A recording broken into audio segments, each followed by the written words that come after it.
sean bienvenidos todos ustedes al segundo encuentro virtual de estudiantes de filosofía.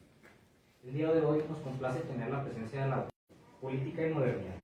Con su ponencia es menester dar una pequeña semblanza de sus intereses filosóficos. Heidi Alicia Rivas Lara tiene un doctorado en filosofía con acentuación en estudios de la cultura.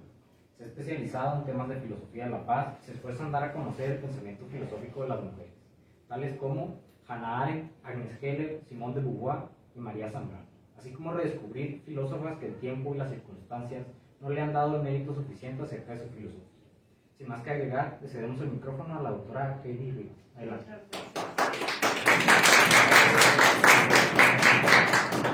Bien, pues buenas tardes y gracias a quienes estuvieron el hallazgo de venir aquí a escucharme. Bueno, pues este trabajo tiene por intención, recuperar el pensamiento de Agnes Heller, que pues ya casi no se trabaja, es muy poco lo que se escucha de ella en general en congresos o en coloquios, y a pesar de haber fallecido de manera muy reciente, apenas en el 2019, y otra es leerla en claves de paz. Esto es decir, hacer de su pensamiento una propuesta para la paz. Esto, bueno, porque estos son mis intereses filosóficos y me he empeñado en reescribir un poco, así aventuradamente, el pensamiento de algunas filósofas y filósofos también en estos términos. El trabajo, bueno, es un poco largo, voy a ir recorriendo y explicando algunas pautas. Inicia con, mi tesis es esa, ¿no? Que es, Agnes Heller es susceptible de leerse como una filósofa de la paz, y hago un recorrido teórico a partir de estos conceptos política y modernidad, sobre todo el tema de la modernidad que a ella le es tan importante, pero recorre una crítica que ella realiza junto con su esposo Ferenc a los movimientos pacifistas de los años 80, y que, bueno, podría en gran medida contradecir mi lectura, ¿verdad? Bueno, si ella hace una crítica, ¿cómo te atreves a leerla en ese sentido? Entonces, en parte es una discusión sobre qué se entiende por paz y cómo alternativamente construirlo. Entonces, voy a ir leyendo y voy deteniéndome un poco. La copiosa obra de Agnes Heller, escrita de manera individual, pero también publicada junto con su pareja sentimental Ferenc Ferer, ha sido a la distancia clasificado por momentos y compromisos muy distintos y cambiantes. Su recorrido habla al menos de 3 etapas que trazan entre su función de lectura y crítica y separación de Marx y Georges Lukács. No obstante, creemos que hay problemáticas e inquietudes que se mantienen a lo largo de sus reflexiones, y entre ellas está, por ejemplo, los abordajes acerca de las necesidades, la vida cotidiana, la contingencia y la elección existencial, que son sus trabajos de ética que ella aborda hacia la última etapa de su vida y que, por cierto, no están traducidos al español. Por eso yo creo que daría un gran viraje a los enfoques contemporáneos. Todo ello está enmarcado en sus análisis de la condición social contemporánea y la crisis de la modernidad. A pesar de las transformaciones y el paulatino abandono de la izquierda marxiana, su filosofía sigue siendo una voz importante para la proyección de los tiempos mejores, y por eso yo me comprometo a leerla como posiciones éticas para momentos de crisis. Nuestra lectura prioritariamente se centra en la última Agnes Heller, es decir, a partir de la teoría de la historia en adelante, que son necesarias para fundamentar la indagación sobre la decisión existencial y el futuro de la cultura occidental, pues depende en gran medida de la capacidad de imaginar escenarios futuros, a lo que yo aquí denomino la imaginación utópica, la cual establece conexiones importantes con las 3 lógicas de la modernidad que ella maneja en su libro El peligro de la modernidad, pero que está presente igual en teoría de la historia. La teoría de las necesidades, en fin, bueno, me salto un poquito de esto, ¿no? La conferencia, bueno, se desarrolla de la siguiente manera. Inicia con una polémica suscitada a partir de la publicación de 2 artículos publicados con su esposo, que se pronuncia respecto a los movimientos pacifistas como movimientos antinucleares. Me parece importante resaltar esta tarea porque contradice mi propuesta inicial, esto que les comentaba, aunque yo voy a salir, creo, más o menos airosa de ese posicionamiento, ¿no? Desde este punto de vista se vuelve imperioso tomar posturas frente a un discurso que pareciera contradecir una línea interpretativa, y más bien me procuro pensar que Agnes Heller llega a la paz por los márgenes. Esto a mí me gusta mucho decirlo, es como parte de mis tónicas. Yo lo digo respecto a todos los filósofos, llegamos por los bordes, llegamos por los márgenes, porque llegar de frente a la paz ya tiene un camino trazado que impide criticar y cuestionar sus conceptos, ¿no? Y bueno, pues empiezo. El subtema es miradas críticas más allá de la perspectiva negativa de los movimientos antinucleares, y empiezo discutiendo esto, ¿no? En 1982, Agnes Heller publicó con Ferrer el artículo Las antinomias de la paz y posteriormente el libro sobre el pacifismo. Ambos textos son secundarios en la copiosa obra de la autora, sin embargo tuvieron un impacto mediático importantísimo. Se dio una discusión muy seria en el país, grandes pacifistas, bueno, pues estuvieron criticándola, y todavía en los años, hace unos 5 o 6 años, salió un artículo para decir por qué Agnes Heller no puede ser pensada en términos de paz. Obviamente yo tuve que leerlo y cuestionarlo. Estos no suelen ser mencionados en los artículos de investigación o comentarios en las obras de ambos. O sea, cuando uno empieza a investigar sobre Agnes Heller, estos artículos no aparecen, ¿no? O sea, uno empieza a ver teoría de la historia en fragmentos, sobre la teoría de las necesidades de la vida cotidiana, pero no ves sobre el pacifismo, ¿no? Jamás lo va a estar en el centro. No obstante, sus posturas ahí publicadas causaron una gran polémica debido a que sostuvieron que los movimientos antinucleares no deben ser concebidos como auténticamente pacifistas, ya que, según advierten, los primeros obedecen a inquietudes que sirven a otras aspiraciones sociales. Aquí hay que contextualizar, o sea, los textos de Agnes Heller y Ferrer pues están ubicados hacia casi el final de la Guerra Fría, ¿no? Cuando precisamente los movimientos antinucleares están muy fuertes en Europa.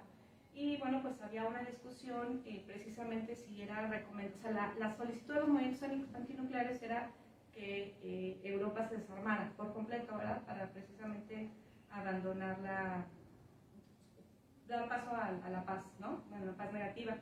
Entonces, lo que decía Agnes Heller, que provenía de la Rusia de Stalin, que había vivido en ese periodo de niña, pues dice, hacer esto implica aceptar de antemano pues, el autoritarismo, ¿no? Entonces ya se articula a favor de la defensa, y eso pues, le va a generar mucho conflicto con los movimientos pacíficos. Esto, digamos, en términos de contextualización.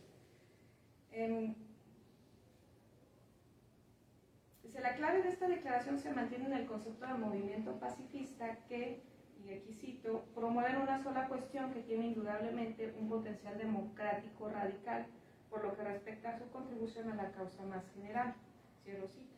Esta cita es de las antinomias de la paz.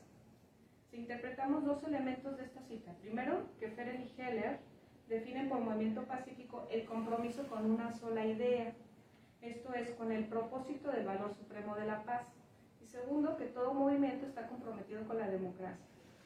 Esta última perspectiva es la clave para comprender la posición de estos autores, ya que no podría hablarse de paz si esta no estuviera amparada por la vivencia democrática. La paz de las dictaduras, pues es la paz de los cementerios, ¿verdad? Entonces no cabría pensar. Y el desarrollo de las necesidades humanas. Dice, no obstante, su crítica a los movimientos antinucleares los aproxima a una perspectiva negativa de la paz. La perspectiva negativa de la paz es exclusivamente pensar la paz en términos de oposición con la guerra, ¿no? Entonces, no con el desarrollo estructural de las personas, y mucho menos con la cultura de paz. O sea, ellos todavía alcanzan a ver una perspectiva negativa. Yo me atrevo a decir que sí tiene una perspectiva positiva, pero está puesta en otro asunto. Sabemos que la dialéctica paz-guerra es limitativo respecto a las posibilidades de la paz. Asumir que la paz es un estado al que se arriba después de la guerra da por resultado que la especulación se cierra sobre la guerra. O sea, es decir, después de la guerra viene la paz, pero esto no es necesariamente cierto. Esto es lo que le sucedió a Ferrer y Heller, debido pues a que frente a la amenaza del totalitarismo, mantener las armas nucleares era la estrategia más efectiva para defender la paz. Para ello se atrevieron a sostener que, y ya lo cita, a pesar de que la paz se ha convertido de hecho en un universal empírico, nadie puede negar, sin pecar de hipocresía, que siga habiendo una contradicción entre una buena vida y una mera vida, que la guerra y la violencia no pueden ser totalmente eliminadas de nuestras acciones si pretendemos algo más que la supervivencia. Esta es una cita súper fuerte, porque bueno, pues ella ya está aquí tratando una línea importante. O sea, es decir, cuando nosotros queremos defender la paz, tenemos que ver qué tipo de vida queremos, ¿no? Cuando hablamos de paz. Es decir, si es una paz, por ejemplo, si renunciamos a la defensa en un ambiente de guerra y de violencia, pues hay una diferencia entre la mera supervivencia y vivir con calidad y con la satisfacción de necesidades. Entonces, ellos, para la paz, tienen que ver más allá de la mera supervivencia. Si nosotros cedemos a la falta de defensa, entonces no nos va a quedar otra más que luchar por la supervivencia. No sé si... ¿Sí? Pues la clave está en comprender aquello que pretende defenderse. Una paz que se sustenta en la mera supervivencia no busca automáticamente la paz, auténticamente la paz, debido a que al limitar su defensa se condena la existencia a condiciones que impiden la opción de la vida buena y la satisfacción de las necesidades. Por ello no vale la pena apostar por esta opción. O sea, de antemano, si eso es lo que buscan los movimientos pacifistas, entonces no quiero eso, ¿no? Considero que la tesis que aquí se presenta, a pesar de la instancia en la que fue realizada, puede resultar valiosa para la reflexión filosófica de la paz, en la medida en que sea analizada a la luz de otros planteamientos de la autora, pues la paz es una idea regulativa, o sea, está vinculada con la utopía, que debe dirigir la búsqueda de la satisfacción de necesidades y por ello, ya nuevamente cita, el fin último del valor de la paz debe significar algo más que la subsistencia vacía, en la medida en que abarca un tipo de reivindicación de una buena vida y no solo de la mera vida. Cierro cita. Aquí, bueno, lo mismo. O sea, aquí lo que yo estoy leyendo es que para Agnes Keller la paz es un valor, ¿no? Y que como valor se convierte en una idea regulativa. Es decir, todos nuestros esfuerzos deberían estar encaminados hacia ella.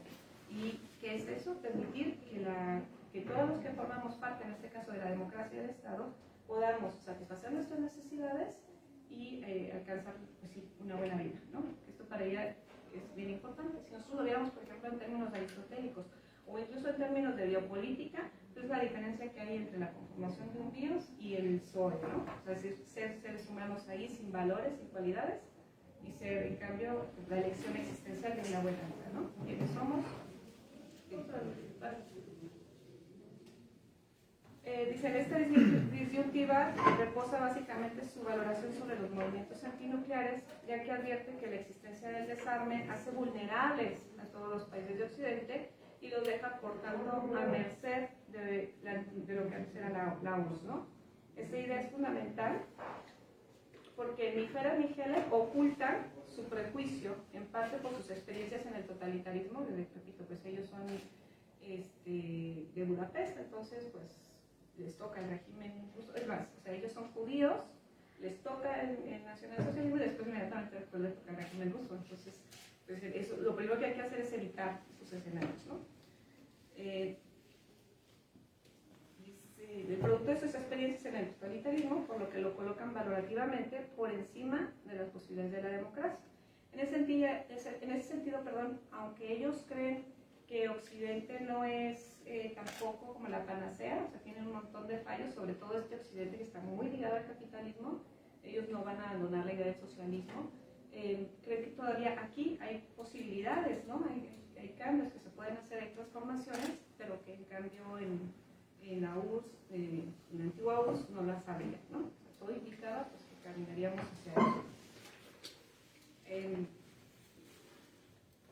En ese sentido, todo parece indicar que ellos aprueban, o más bien se inclinan hacia el mejor escenario, pues asumen de manera incuestionable que rendirse ante las demandas del desarme implica una valoración de la vida sin más, a la vida en un plano meramente orgánico propio de la ZOE. Los autores reclaman relativizar el valor de la paz, este concepto ahorita lo voy a retomar, relativizar la paz, lo cual permite la defensa propia si ésta tiene por intención preservar la democracia y la dignidad humana. Nuevamente se observa que hay una consideración de la guerra justa, ¿no? Es decir, es la parte negativa en Heller. Retomando la tesis de que todo movimiento se compromete con una idea, esto le impide a los autores reconocer la pluralidad de la agenda de los movimientos antinucleares. Esto también es muy importante, ¿no? O sea, aunque yo trato de rescatar de ellos ciertas valoraciones que, bueno, vinculándolos con otros conceptos pueden ser muy buenas, pues ignoran también otras cosas, ¿no? Como que no todos los movimientos pacíficos son antinucleares, ¿no? Que hay otros esfuerzos que se están haciendo, que se dan en mesas de negociación o en resoluciones de conflictos y que como ellos los ignoran, pues meten todos los movimientos pacifistas ahí. Y bueno, pues es una lectura sesgada, ¿no? Hay una pluralidad pues en la agenda de los movimientos antinucleares y pacíficos y lo reducen siempre a la carrera del desarme sin considerar las demandas paralelas de construcción de paz, como de alguna manera ya lo comentó Mariano Aguirre, al considerar a los autores como, insisto aquí, intelectuales orgánicos de la OTAN. Ya se los había contado. En su crítica sostiene lo siguiente, y abro cita de Mariano Aguirre, dice: el trabajo por la paz contra la carrera de armamentos, contra el militarismo, se establecen directas y muy rápidas conexiones con otras problemáticas. La relación entre pacifismo, ruptura de la forma tradicional de hacer política y prioridades sociales, o dicho de otra manera, entre el desarme, la crisis ecológica del planeta y la democracia, son cuestiones que van más allá de la idea tradicional del pacifismo y que obviamente ni Heller ni Ferrer lo vieron, ¿no? O sea, están tan enfocados en su temor, digamos, que no advirtieron lo que yo siempre he dicho también cuando hablo de paz, ¿no? Lo que sucede paralelamente, ¿no? Entonces, por ejemplo, en el conflicto que estamos viviendo ahora, bueno, uno de los conflictos Rusia-Ucrania, solo vemos el conflicto bélico, ¿no? Pero no vemos todo lo que acontece alrededor, las mesas de negociación, los diálogos internos, las manifestaciones particulares en cada uno de los países, que nos relatarían otra historia, ¿no? Es la profundidad y la variedad de enfoques que regularmente no observamos, y en ese sentido fueron cortos de miras, ¿no? Estos autores. Para Aguirre, la limitada mirada de Ferrer y Heller se expresa como un desconocimiento de las luchas y los logros de los institutos y centros que han obtenido con los años dedicados a la paz y a pensar y defender la paz, por lo que ellos sustentan una visión reducida del concepto pacifismo, pues Aguirre extiende sus compromisos más allá del antimilitarismo, por lo que se ha transformado de manera tradicional al entender el problema. Los autores húngaros no alcanzan a ver esta transformación y frente a las posibilidades de la paz como reducción a la vida zoológica, idea que retoma de Castoriadis, a un tipo de vida que queda reducida a nivel orgánico, sin libertad ni democracia, por lo que parece preferible la guerra si ella tiene por intención la defensa de la buena vida. Este es el argumento que los deja presos en el paradigma belicista tradicional. Bueno, como vimos entonces, las críticas y cuestionamientos provenían principalmente de dirigentes y asociados con los movimientos pacifistas, institutos y grupos por la paz, que traían y difundían una agenda contra la amenaza nuclear que aún en estos tiempos pone en riesgo la forma de vida en general del mundo y de los seres que en él habitamos. Los cuestionamientos suponen que Heller y Ferrer redujeron los movimientos pacifistas a un concepto unitario y a una sola cuestión a la que todos se ajustaban, sin advertir la pluralidad de agendas o tareas pendientes por las que se movilizaron estos institutos y centros por la paz. Aquí habría que aclarar que los institutos y centros por la paz apenas nacieron en los años 50, entonces tienen muy poca tradición y ellos mismos pues han crecido bastante, ¿no? Para el 82 que se publican estos textos, pues era muy poco lo que se había avanzado en la caracterización conceptual. Entonces también no podemos juzgar a Heller ni a Ferrer por no conocer esos discursos, ¿no? Digamos, los filósofos no los conocemos ahora, ¿no? Entonces, pues, en ese tiempo aún menos. Bien. Ninguno de los movimientos pacifistas o teóricos estaría en contra de la interpretación relativa de la paz. Aquí por interpretación relativa quiere decir que no es una paz absoluta que se pueda alcanzar en un futuro, ¿no? No es un estado, es un proceso, ¿no? Entonces, relativizarlo quiere decir que la paz depende de ciertas cosas, ¿no? Como la democracia, como la satisfacción de necesidades, como un escenario de la valoración de la sociedad civil, entre otras cosas. Ahí yo creo que está la apuesta de Heller, ¿no? O sea, en dejar muy claro qué hace que la paz se alcance. Por eso ella utiliza este concepto, una versión relativa de la paz. En la medida en que ella se comprometa con la defensa de la dignidad humana y la democracia, de lo contrario sería apostar por la paz de los cementerios, La diferencia que hay en sus argumentaciones reposa en los medios con los que vamos a alcanzar la paz. En ese sentido, crítica y valoración negativa que tuvieron los textos de Friedrich Heller está circunscrita al contexto en que también se encontraban los propios estudios de paz. Recordamos que durante los años 80, tiempo en que se publicaron ambos textos, el concepto de paz positiva apenas estaba surgiendo, por lo que prácticamente todos los esfuerzos estaban centrados en el desarme y el militarismo, ¿no?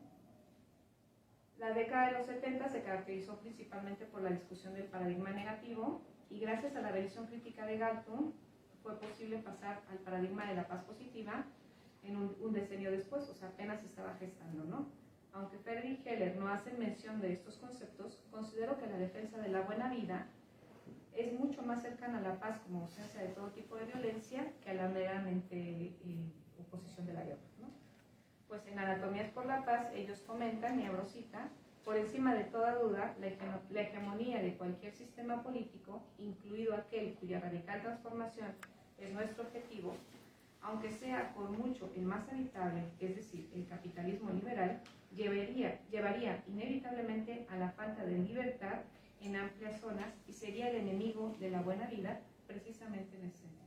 Aquí entonces ya te está diciendo, o sea, no puedes admitir una democracia sin también reconocer la pluralidad de sistemas y también reconocer la posibilidad de otras organizaciones políticas, otras organizaciones sociales, entonces, pero hay que poner el ojo crítico en ellas, ¿no? Es decir, si alguna de ellas tiene, entonces se acaba toda posibilidad de la paz.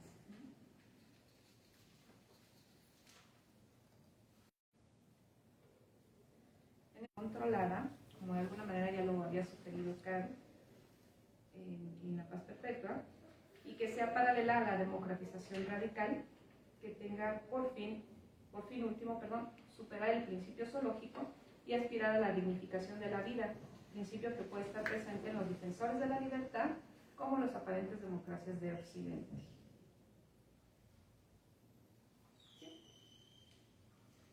Consideramos entonces que sí puede pensarse como un abuso la crítica que los autores hacen a los movimientos antinucleares y que se extralimitaron en las recomendaciones que plantean hacia el final de Antinomias, sobre todo en lo referente al quehacer de los grupos pacifistas a quienes sugirieron hacerse más teóricos. Aun cuando estoy de acuerdo con ello, estos textos, es decir, que no estoy de acuerdo en que estos textos no sirven de ejemplo de pacifismo, ello no impide reconocer que sus interpretaciones pueden ser pensadas de otros horizontes y servir para reflexionar filosóficamente la paz, como son las anotaciones acerca de la buena vida, la libertad y la democracia como valores fundamentales para el desarrollo de la existencia humana, particular y colectiva.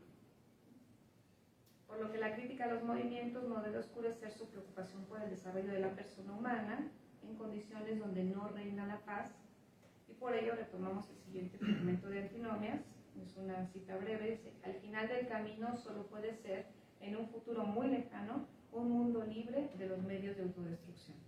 Cierro cita.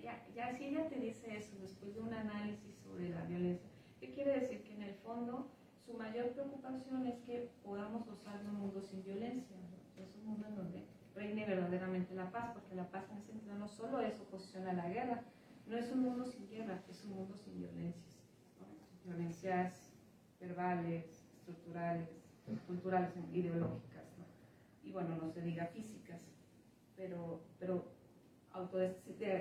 un escenario sin autodestrucción. ¿Y qué es autodestrucción? Bueno, pues que los seres humanos tendemos a ofendernos, ¿no? Tendemos a violentarnos, a autodestruirnos, ¿no? Como especie, como comunidades.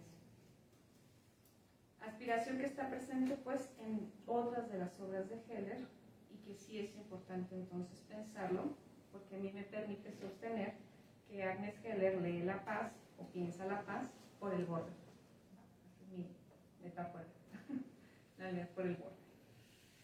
Entonces, bueno, ¿cómo vamos aquí? Voy a aprovechar a hacer una pausa. ¿Cómo vamos aquí? ¿Sí? ¿No tienen algún comentario?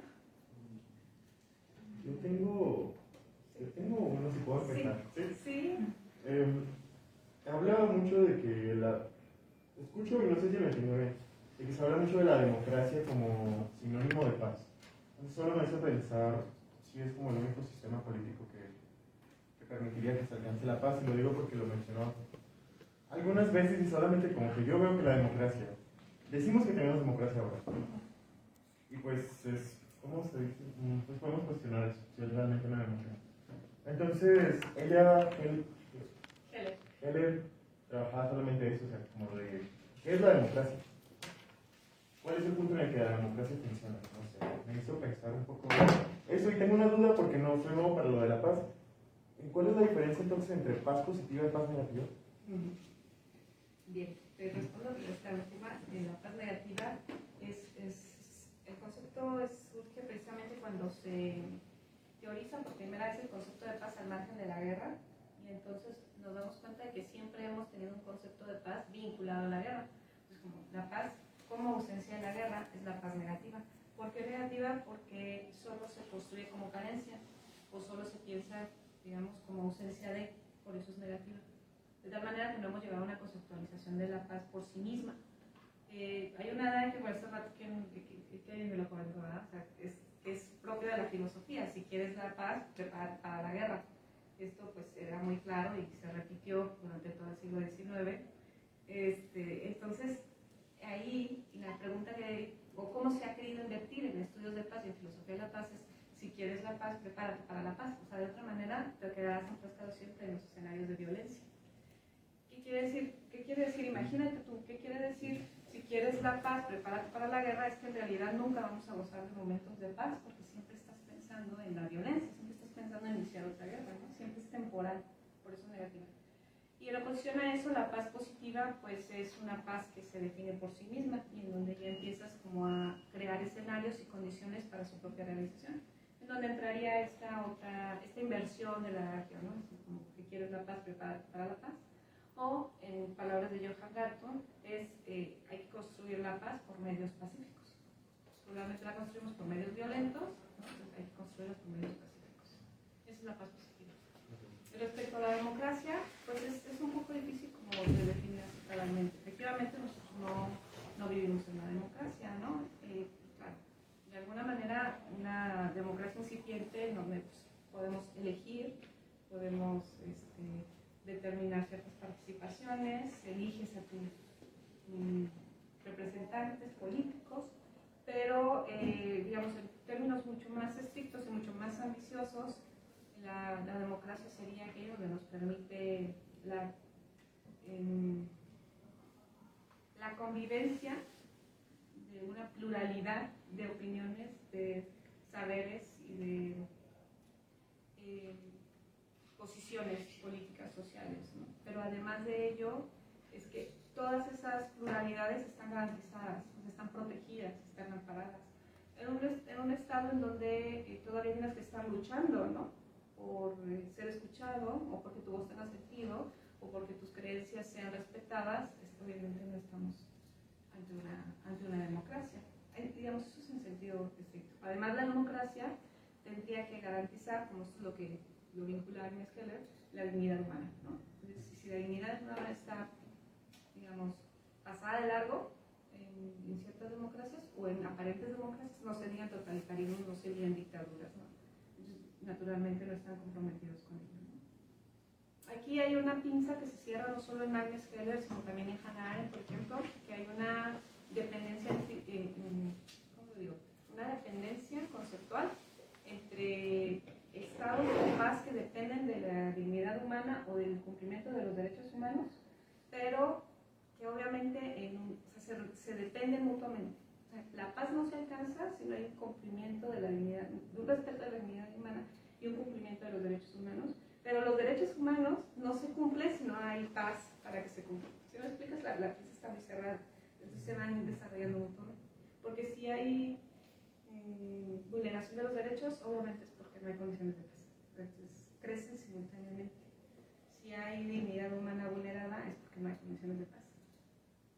Por eso no es un estado, no es absoluta, es relativa y depende de esos escenarios. Entonces, ¿qué vas a estar, ¿no? Sí, nada más una pregunta, si pudiera aclarar, ¿no? En el comienzo mencionó esta relación entre la paz vinculada con la utopía. En la segunda parte. Ok, entonces me espero mejor. Sí, para que ya como que saber si iba claro. Sí.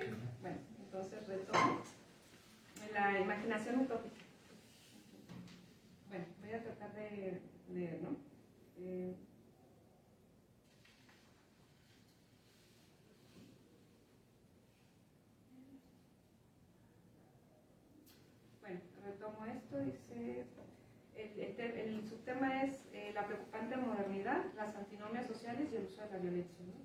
Si partamos por el momento de la definición o análisis del término modernidad que sostienen Heller y Feder en el texto El péndulo de la modernidad, publicado en 1994. Ahí ellos conciben que son dos los elementos que la componen. Por un lado, las dinámicas de la modernidad y por el otro, el estado social moderno. Me interesa analizar la primera, debido a que en ella es donde la modernidad puede hallar su salvación. Aquí es bien interesante porque algunos consideran, ella misma se considera posmoderna.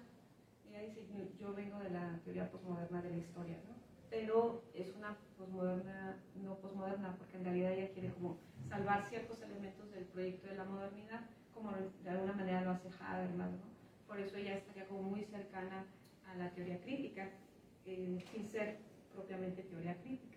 Eso es también como muy valioso, ¿no? Escuchar como discursos más mediadores. Entonces ella dice, la modernidad puede ser salvada porque el error no es la modernidad en sí, sino lo que se hizo con ella. Dice, la dinámica o la dinamis de la modernidad expresa un movimiento dialéctico debido a que ella brota siempre de la negación, de una lectura social que representa la búsqueda de mejores condiciones donde se puede optar por una buena vida. Y el concepto de buena vida para ella es esencial, insisto. Considero que en este punto donde plantea la cuestión fundamental de la crisis de la contemporaneidad, debido a que las diversas dificultades que se vivieron durante el siglo XX, que ya, les digo, ya murió apenas en el 2019, le toca ver bastantes, ¿no? Y vivirlas en carne propia. Y que, como han indicado ya reiteradamente las decepciones de la modernidad, el proyecto moderno está agotado y ha llegado a su fin, aún más que los acontecimientos del siglo, mostraron su peor rostro. Como ya evidenciaron los análisis de Adorno, por ejemplo, respecto a la instrumentalización de la razón y las consecuencias vividas en los diversos totalitarismos, ¿no? Bueno, ahí me voy a saltar un poco esto. Dice, lo anterior nos hace sonrojar un poco ante la pregunta acerca de si es posible recuperar o continuar algo del proyecto moderno, lo cual puede convertirse en una interrogante ociosa e incluso grosera ante el sufrimiento de las víctimas de la modernidad. Sin embargo, Heller y Feder se arriesgan a plantear esa posibilidad, pues asumen que las condiciones de la modernidad como dinámica o dinamis han permitido también imaginar mejores escenarios, ¿sí?, imposibles de proyectar en una época premoderna. O sea, a mí me parece esto bien importante porque es como no lo advertimos siempre, ¿no? Esto yo lo digo mucho en mi clase de filosofía de la historia. El tema de la libertad no se pensó sino hasta la Revolución Francesa, antes, o sea, la libertad política, ¿no? Entonces, vaya, o sea, eso también tendríamos que plantearnos. Hay un montón de conceptos que son esenciales ahora para nuestros sistemas políticos que solo fueron pensados en la modernidad. Y alguien se niega, pues, a decir que eso, nada de eso valió la pena. O sea, entonces, la noción de progreso dice que, aunque está mal, como se ha llevado a cabo, no tenemos que renunciar a ella, porque es una idea regulativa. Lo mismo en el caso de la paz. Entonces, la modernidad como idea regulativa vale la pena pensarla, ¿no? Yo creo que eso es interesante.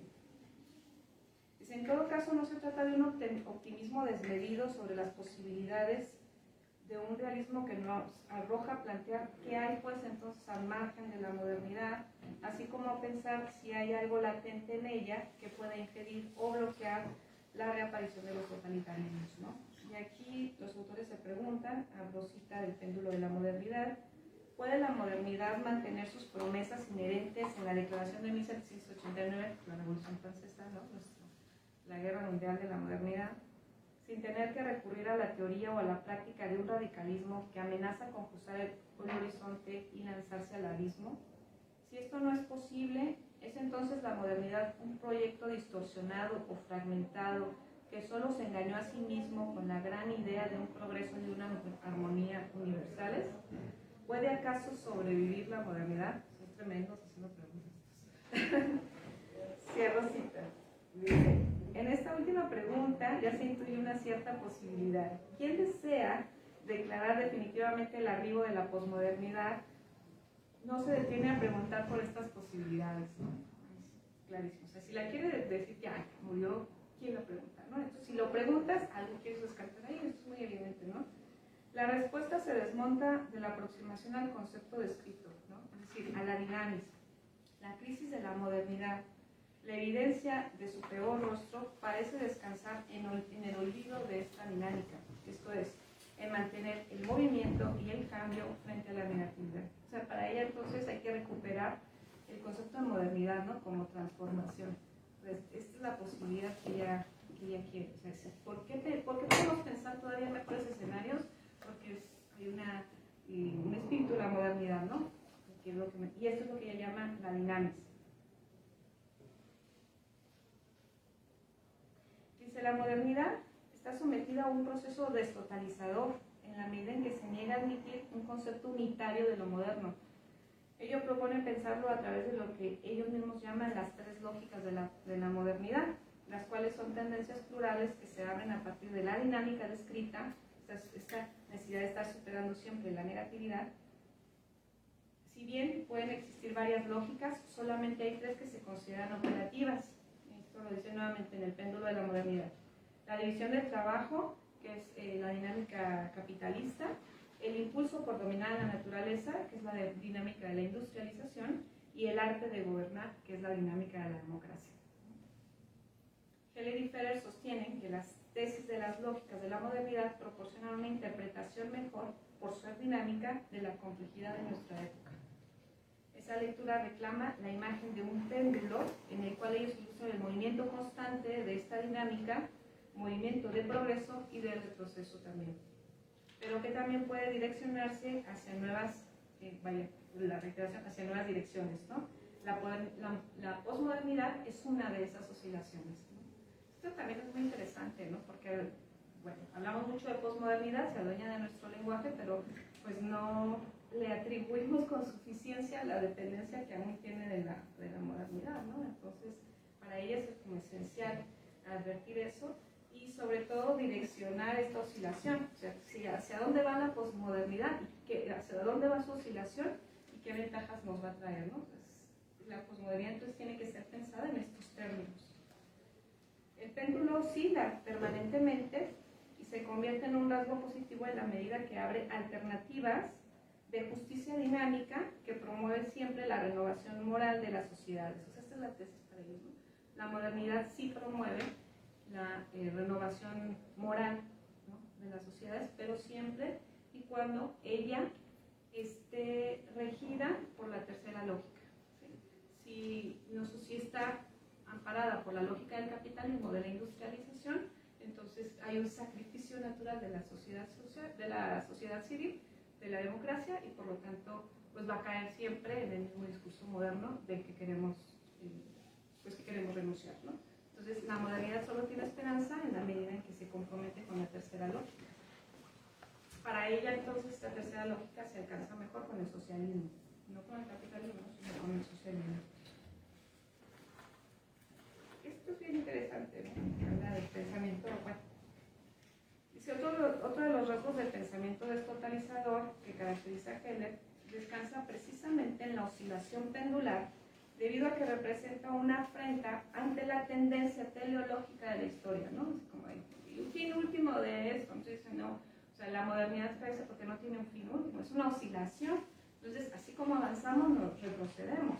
Y esto para ella, por eso es importante el concepto de progreso, ¿no? Insisto en esto, para ella el progreso es una idea regulativa, no es un hecho, no es una teleología, ¿no? Es una idea regulativa. Así que toda sociedad tendría que aspirar como modelo a progresar, ¿no? En la medida en que ese progreso nos permite comprometernos con una buena vida y con la satisfacción de necesidades.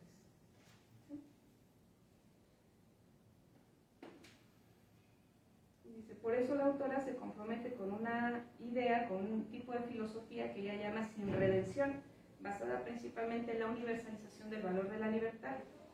Martin Day comenta que el impulso contra las posturas redentoras fue reforzado por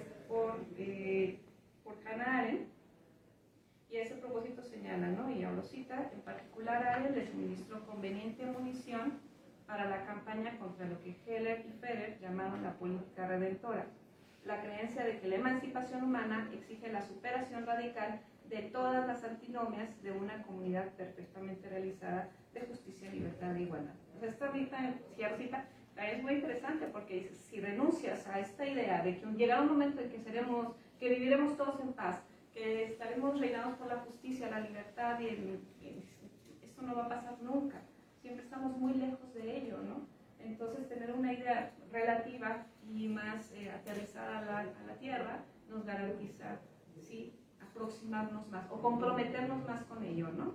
Entonces, de eso va a consistir la imaginación, precisamente. Me voy a adelantar para leer esa parte de la imaginación utópica. Esto, luego se los paso si quieren, para que ustedes lo revisen. La imaginación utópica y la responsabilidad planetaria. La postura de Heller frente a la totalización de la filosofía de la historia y el aro salvífico que lo acompaña representa análogamente con Arendt una liberación de la política y de la ética de un carácter secundario para la autocomprensión de sí mismo y la cultura contemporánea, debido a que coloca en el centro de su teoría de la historia la congruencia, la contingencia como expresión de libertad. Asimismo, la arriesgada defensa de la modernidad deja en claro que la intención del movimiento moderno puede apostar hacia lo mejor, hacia el progreso. No obstante, no se trata de un progreso asimilado a las políticas redentoras, sino de uno que corresponde únicamente a las decisiones humanas, esto es, a la capacidad de cada uno de autoelegirse en lo universal, esto es, de optar por el compromiso con la humanidad. La teoría de la contingencia se constata a un nivel existencial, el estar arrojados por el nacimiento de un mundo que nos es ajeno, pero que de alguna manera nos determina en la libertad, en la apuesta por uno mismo. La contingencia es entonces la carencia de un telos existencial, pero también sociohistórico. Elegirse a sí mismo, optarse desde la libertad, es el principio ético que guía la configuración de la personalidad, pero que ésta se enmarca también en la contingencia histórica. Al elegirse a sí mismo, se abraza todo lo que representan las circunstancias accidentales, como la familia, la condición social, en la cual se han transformado su contingencia en destino. Esto en términos de historia, ha recibido y se ha apropiado la historia, esto en términos de historia, han recibido y se han apropiado de toda la historia que les antecede, y ya que, como advierte Heller, la historia es el pasado de nuestro presente y el futuro del presente de alguien más, por lo que elegirse a sí mismo es empuñar siempre la historia de toda la humanidad. La historia de que los seres humanos formamos parte del teatro de la historia y servimos al mundo hasta en la desdicha. Fracasa ante la posibilidad de que los grupos de personas, de generaciones, de condiciones sociales diversas pueden elegirse a sí mismas. Se transforma entonces en un guión del mundo y abre grandes y pequeñas narraciones. Pero la liberación de la astucia de la razón no es una invitación al abandono, sino al empuñamiento, dado que la contingencia es el móvil del descontento, así como la lógica del cambio y la proyección de mejores futuros. Aquí ya ella está sembrando, ¿no?, la responsabilidad en el individuo para precisamente asumir esta dinámica de la que les hablaba, ¿no? Se percibe a través de una propuesta un ajuste axiológico en el concepto de historia que, como se ha explicado, tiene repercusiones para la descentralización de la violencia. Una historia teleológica se ampara en la violencia, en una justicia apocalíptica que proyecta terror, que asume que la violencia tiene un poder salvífico, pero la filosofía de la historia moderna, la historia, es el escenario de la no violencia. Ella puede radicalizarse, la violencia puede radicalizarse, puede ser llevada al extremo de la maldad, como el ejercicio o prácticas de la violencia, que vuelve imposible incluso cualquier tipo de resistencia. La violencia ha dejado de ser instrumental o de servir a la posición salvífica cuando ella ha actuado incluso en contra del heroísmo, del rostro humano o de la individualidad. No hay heroísmo en la violencia sin más, en el apocalipsis humano donde la muerte y el asesinato no representan a nada ni a nadie en la vida, a la elección existencial ni a la víctima. Nuevamente, en analogía con Hannah Arendt, la violencia es radical cuando los seres humanos son reducidos a cuerpos sin cualidades. ¿Qué justicia puede ejercerse en un apocalipsis sin rostro? ¿Qué puede recuperarse históricamente del ejercicio radicalizado del mal?